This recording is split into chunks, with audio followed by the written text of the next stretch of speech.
ये वीडियो जो है वो क्लास 7 के स्टूडेंट्स के लिए है और क्लास 7 में आज हम लोग साइंस का लेसन 3 करने वाले हैं जिसका टाइटल है फाइबर टू फैब्रिक। फाइबर का मतलब होता है तंतु और फैब्रिक का मतलब होता है कपड़ा। लॉन्ग एगो देखिए आपको पता होगा कि पहले के समय में जो आपके आदि मानव रहा होते थे वो क्या करते थे, पेड़ का छाला या फिर जानवर के चमड़े वगैरह से जो है अपने शरीर को ढकने का काम किया करते थे। इससे जो है उनके शरीर को गर्मी सर्दी वर्षा इन सबसे रक्षा होती थी।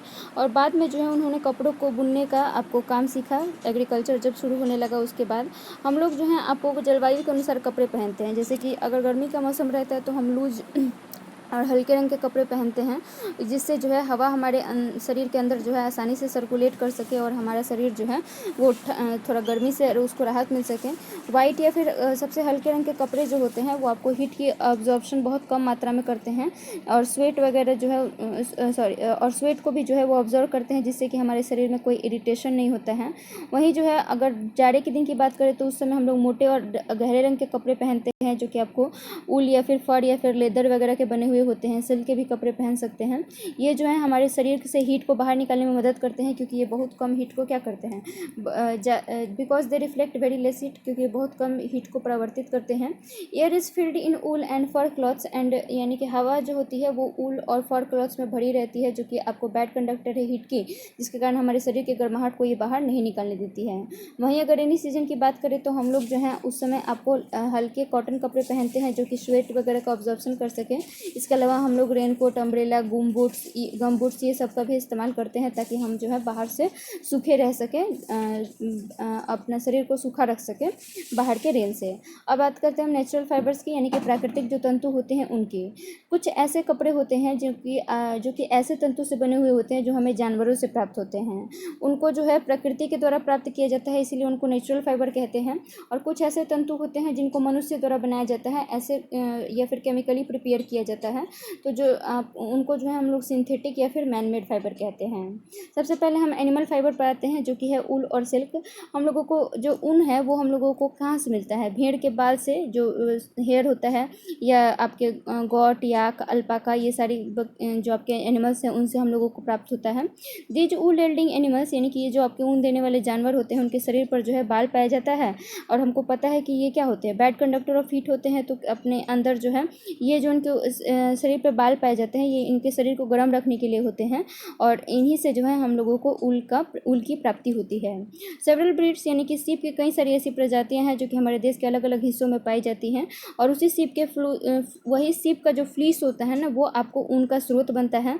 जो याक का ऊन होता है वो बहुत ही आपको कॉमन है, तिब्बत और लद्दाख में जो है लोग याक का ऊन भी इस्तेमाल में लाते हैं। वहीं अल्पाका या लामा या कैमल का जो आपको हेयर होता है उसको भी स्पिन करके जो है आपको इस्तेमाल में लाया जाता है। ये भी जो होता है काफ़ी ज़्यादा वार्म और लाइट वेट रहने वाला फैब्रिक है।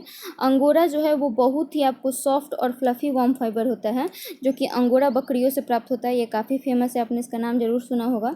वहीं जो काश्मीरी है वो भी बहुत ज़्यादा सॉफ्ट होता है, काफ़ी ज़्यादा जो है ये आपको ये उस पर रंग वगैरह भी चढ़ाने की, मतलब कि बहुत अच्छा ये रिसेप्टिव होता है, कोई भी रंग इस पर जल्दी चढ़ता है। तो ये भी बहुत ज़्यादा पश्मीना बोला जाता है इसको, शायद दूसरे नाम इसका पश्मीना भी है। ये जो होते हैं काफ़ी ज़्यादा रेयर होते हैं, बहुत कम मात्रा में पाए जाते हैं और बहुत ज़्यादा महंगे भी होते हैं। यही कारण है कि आम लोग जो है उन तक नहीं उनको नहीं खरीद सकते हैं। ये जो पश्मीना वगैरह की फाइबर है वो हम लोगों को पश्मीना बकरियों से प्राप्त होता है, जो कि चाइना और तिब्बत की पहाड़ियों में रहती हैं। अब दूसरा होता है मोहेर। मोहेर जो होता है वो हम लोग को अंगोरा बकरियों से प्राप्त होने वाला जो होता है ऊन होता है। ये क्या करता है, ऊन को ये एक आपको उस insulating properties and is extremely light weight, यानी कि ये भी जो है इंसुलेटिंग प्रॉपर्टी का होता है, गर्म रखता है शरीर को और काफ़ी ज़्यादा हल्का भी होता है। इसके बाद बात करते हैं हम प्रोसेसिंग फाइबर्स इनटू ऊल, यानी कि आपको ऊन का कैसे जो तंतु है वो ऊन में बदल जाता है, उसको हम लोग देखते हैं। हम लोग पहले ही देख चुके हैं कि हम लोग को ऊल क्या चीज़ से प्राप्त होता है, सीप, कैमल, गोट, इन सब से प्राप्त होता है। जो ऊल होता है वो कई सारे प्रोसेसेस से गुजरता है इसके पहले कि वो स्वेटर और शॉल के रूप में हमारे सामने आता है। और वो सारे प्रोसेसेस क्या के क्या होते हैं। पहला प्रोसेस है सियरिंग। सियरिंग में क्या किया जाता है, जो फिश का जो सीप का फ्लीस होता है ना, उसको हटाया जाता है। जो वो थिन लेयर ऑफ जो उसके शरीर पर जो बालों का लेयर होता है उसको हटाया जाता है, और उसी प्रक्रिया को हम लोग सियरिंग कहते हैं। आजकल जो है मशीन का भी इस्तेमाल होने लगा है बाल को हटाने के लिए। देखिए यहाँ पर फिगर में आपको दिखाई दे रहा होगा कि कैसे जो है भेड़ के ऊपर से ये फ्लीस हटाया जा रहा है। इसका शरीर जैसे ऐसे समझिए जैसे कि आप नाई की दुकान पर जाते हो तो अपना बाल हटवाते हो ना, तो वैसे ही जो है गर्मी के दिनों में इनके शरीर से वो बाल हटा दिया जाता है ताकि इनको जो है उतना गर्मी ना लगे। और फिर उस उलन फाइबर आर देन प्रोसेस्ड, और उसके बाद जो है उसी फ्लीस से प्रोसेस करके उलन यार्न बनाया जाता है। शेयरिंग फाइबर्स यानी कि जब आपको ये शेयरिंग किया जाता है सिप का, इससे किसी भी सिप को नुकसान नहीं पहुंचता है, क्योंकि इससे फिर से जो है उसके शरीर पर बाल वापस से उभी आते हैं। नेक्स्ट प्रोसेस होता है स्करिंग। जो आपको सियर्ड स्किन होता है, ये जो आपको हटाया गया रहता है स्किन, उसको ले जाकर और उसमें से जो है ना डस्ट डर्ट या जो ग्रीस के पार्टिकल्स होते हैं उसको हटाने की जो प्रक्रिया होती है, उसको साफ करने की जो प्रक्रिया होती है, उसको हम लोग स्करिंग कहते हैं। आजकल ये मशीनों द्वारा भी की जा रही है। इसके बाद होता है शॉर्टिंग। स्कॉर्डिंग के बाद जो है शॉर्टिंग की जाती है, जिसमें जो है जो हेयर स्किन होता है उसको फैक्ट्री में भेजा जाता है, और अलग अलग प्रकार मतलब जितने प्रकार के फ्रीसेस होते हैं उनको अलग अलग कैटेगरी में शॉर्ट करके रखा जाता है, बांट कर उसको शॉर्टिंग कहते हैं। जैसे कि छोटे फाइबर्स होते हैं उनको जो है अलग बक्से में रख दिए, या फिर जो है थोड़ा सा जो देर आर सेम थोड़ा सा जो आपको अच्छे क्वालिटी के हैं उनको अलग रख दिए। There are these are the same bones which sometimes appear on, यानी कि यही जो होते हैं हम लोग को अलग अलग प्रकार के ऊन देते हैं, और फिर जो है उनसे हम लोग अलग प्रकार के स्वेटर वगैरह बनाते हैं। The fibres are scoured again, फिर से जो है एक बार उनकी स्करिंग की जाती है, मतलब फिर से उनको साफ वगैरह किया जाता है, फिर से सुखाया जाता है, और उसके बाद जो है ऊन क्या होता है आपको तैयार हो जाता है फाइबर के रूप में जाने के लिए।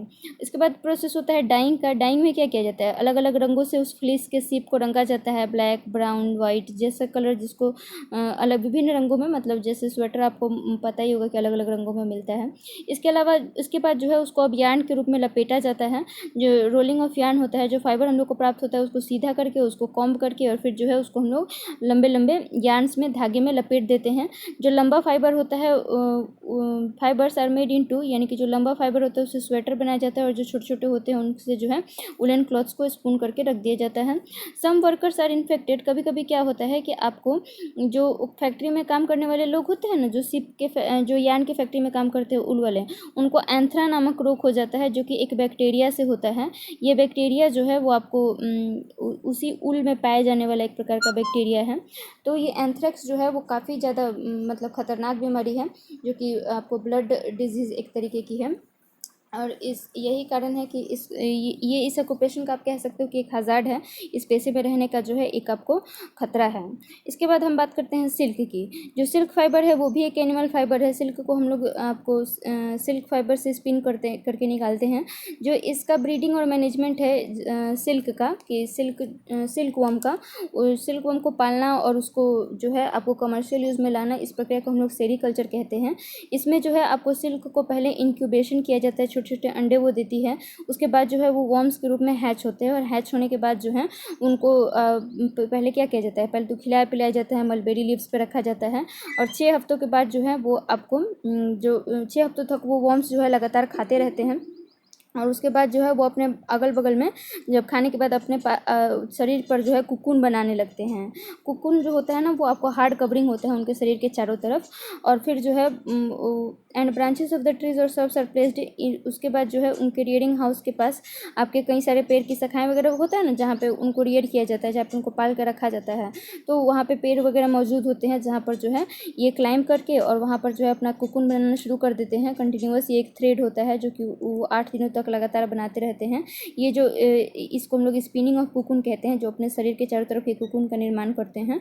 तो उसके बाद the amount of usable silk in each cocoon, यानी कि हर एक कुकुन में जो आपको सिल्क की मात्रा मौजूद होती है वो आपको and about 5500 silk worms are required, यानी कि अगर आपको 1 kg रॉ सिल्क ऑब्टेन करना है तो उसके लिए जो है 5500 रेशम कीटों की आवश्यकता होती है। आफ्टर द कंप्लीट, एक बार जो है जब कुकुन आपको इकट्ठा हो जाता है तो उसके बाद जो है क्या किया जाता है कि सिल्क के मैन्युफैक्चरिंग का प्रोसेस शुरू होता है। सबसे पहले तो उसके अंदर जो कीड़ा रहता है उसको मार दिया जाता है। दस द कुकुन, इसके लिए क्या किया जाता है कि कुकुन को उठाकर और फिर उसको बॉयल कर दिया जाता है, मतलब कि उसको उबाला जाता है बड़े बड़े आपके ओवन्स पे, और हीट से उनको मार दिया जाता है।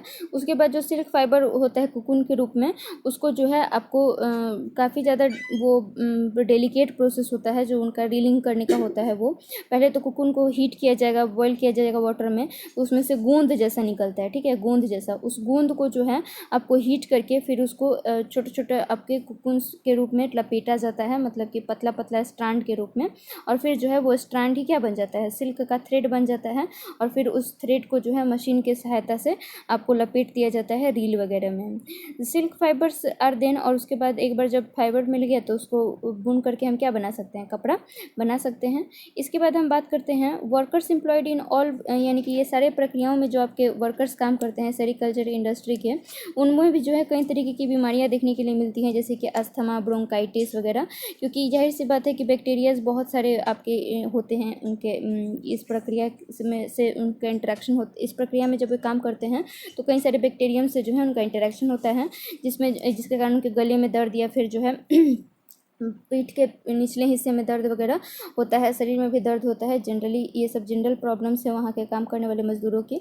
वेजिटेबल फाइबर की अगर हम बात करें तो कॉटन और जूट को हम लोग वेजिटेबल फाइबर कहते हैं, जिनका इस्तेमाल जो है टेक्सटाइल इंडस्ट्री में किया जाता है फ्लैक्स, हेम्प, जूट वगैरह के रूप में। वेजिटेबल फाइबर्स ये सब जो है ना, फ्लैक्स, हेम्प, जूट वगैरह, ये सब वेजिटेबल फाइबर के ही अंतर्गत आते हैं। Vegetable fibres are based on, ये जो है आपके सेलुलोज पर आधारित हैं। जो आपको सेलुलोज निकलता है ना पौधों से, उसी से जो है आपको ये निकाले जाते हैं, और इनका इस्तेमाल जो है प्लांट वर्ल्ड में कई सारी चीज़ों को बनाने के लिए किया जाता है।